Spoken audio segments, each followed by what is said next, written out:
Welcome back, and now it's time to shed a light on the main headlines of the Egyptian dailies, and we have with us in the studio Dr. Saeed Sadek, the professor of political sociology.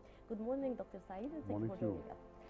Dr. Saeed, will start from El Masri Al-Yawm, where we read the government says no for the extension of the emergency law after the 14th of November. How do you read this headline in El Masri Al-Yawm? This is good news, and at the same time, because you cannot extend it beyond the 3 months unless you have national referendum, and so they have to end it.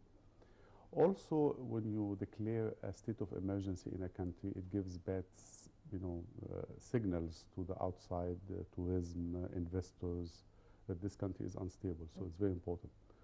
Also, the government did not make use of emergency law. They declared it and they never used it properly. So we have seen violence, violent demonstrations. We have seen terrorism spreading here and there. We have seen attacks on the Copts. And even, emergency law allows the government to suspend all kind of demonstration. They never use it.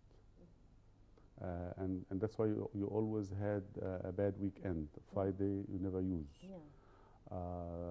So suspending what has been already in practice suspended is okay. At least this is a message to abroad. And as you know, we are not using it, so fine. Now they have two replacements. They are talking about a law against demonstration, which is causing a lot of controversy among even liberals who supported the government and gave it a lot of mandate to do a lot of things. Also another law against terrorism. In fact, we don't need those laws. I mean, Egyptian criminal laws and penal codes are full of such articles. I don't need an extra one. They had emergency law, they never used it. Now they want to have another law in addition to the arsenal of laws that we have already in stock. So it's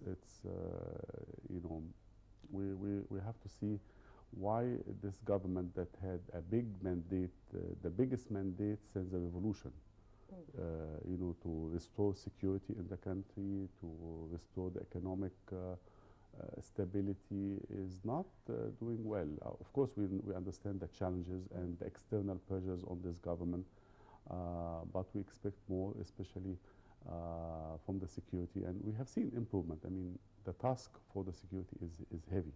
It's not easy. I mean, you are facing local, regional, and international war. Terrorist war, Al-Qaeda, irrational people who want to have violence and they think they go to heaven. So they have big challenges. Also from El Masri Al-Yawm, we read the allies of the Brotherhood are issuing an initiative to solve the crisis, and the presidency says no communications with the violent movements. How do you read also this headline in El Masri Al-Yawm? Let me explain it to you very clearly. Political Islam is a tribe, and it has clans, and there is division of labor. If you remember, when President Morsi from the Muslim Brotherhood ruled the country, he released people from different Islamic organizations. And now they are returning favor. There is division of labor. Some will do terrorism in Sinai against the army and the police. Some would block roads.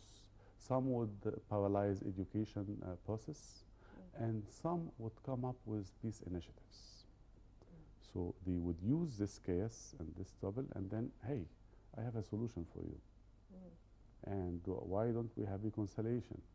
So this has always been their tactic, and it has been used also from 1992, 1997, the same tactic: terrorism against tourists, against Copts, against the state, and then somebody comes up with an initiative. Why don't we have reconciliation between those who are shooting you and the government, and then we live happily ever after? This is a tactic. And of course, the government was very strict in saying we will not accept or negotiate with people who are carrying arms.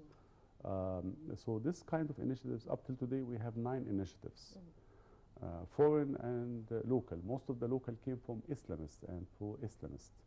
And in fact, sometimes they are PR, the media stunt, trying to embarrass the government or trying to show that the government is weak, is seeking compromise with terrorist organizations, or sometimes you know, the opposite.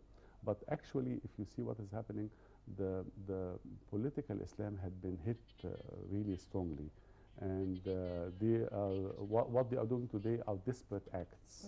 They are trying to save themselves from total destruction.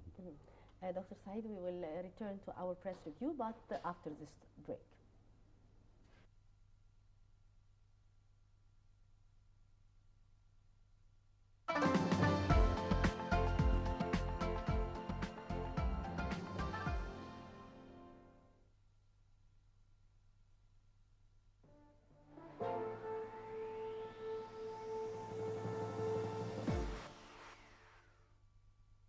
Egyptians over a drive-by shooting in which unknown gunmen sprayed a wedding party outside Al Warraq Church in Cairo with automatic weapons fire.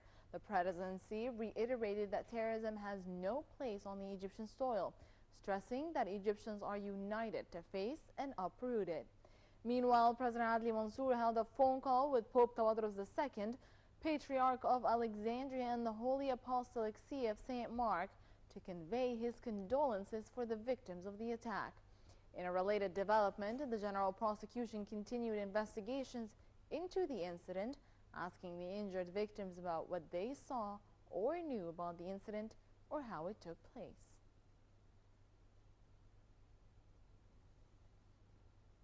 Western and Arab powers agreed with Syrian opposition leaders that President Bashar al-Assad should play no future role in the government. However, the world powers meeting in London for the Friends of Syria group of 11 struggled to convince the rebel fighters to attend key peace talks in Geneva next month. The rebels said that they would not take part in the Geneva conference in late November if any regime members were there, and insisted that Assad's departure was essential.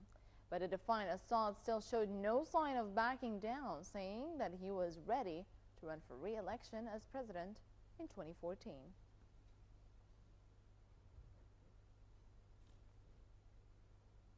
The European Union agreed to restart membership talks with Turkey next month, ending a 3-year freeze despite Ankara's crackdown on protests this year. European and Foreign Affairs ministers meeting in Luxembourg said that talks would resume in a fortnight, with an intergovernmental conference to be held in Brussels on November 5th. The November negotiations will focus on regional development, one of 35 chapters or sets of EU rules and standards that candidate states must satisfy before winning entry to the club. In Turkey, EU Minister Egemen Bagis called the resumption of accession talks a delayed but positive development.